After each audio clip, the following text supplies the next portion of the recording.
bodies buried in the Hoover Dam? Yeah, so let's chat about that, okay? There are no bodies in the Hoover Dam at all. They knew back in the day that a decomposing body and a whole thing of concrete would ruin the structural integrity. Also, like we mentioned, they were only laying about 1.5 inches of concrete at a time.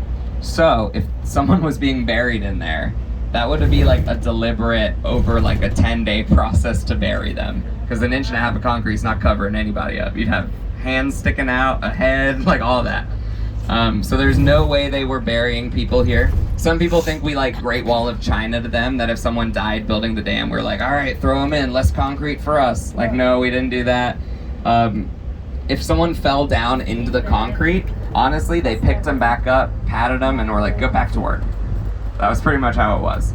They had no days off out here. There were 2 holidays they recognized. That was July 4th and Christmas. They worked in 8-hour shifts, round the clock, 3 8-hour shifts, 24/7 operation, laying this concrete, guys.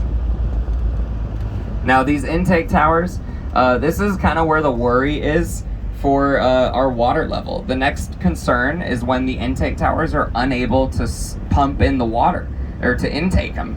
Once the water drops a certain level, they're gonna have to start pumping water from the lake bed into the intake towers, and that's gonna reduce the efficiency of the dam a lot.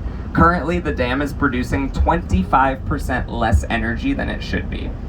Our maximum capacity when we're operating efficiently is 2,080 megawatts of electricity in a year. To give you a little perspective, the like a solar farm, 3 acres of solar energy for 1 gigawatt of energy in a year.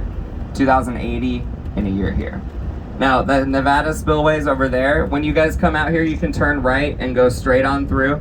That, it doesn't look like you can walk over there, but you can. The exhibits hall is pretty basic. They just have restrooms over there. It's like a light up map of the Colorado. It's not that exciting.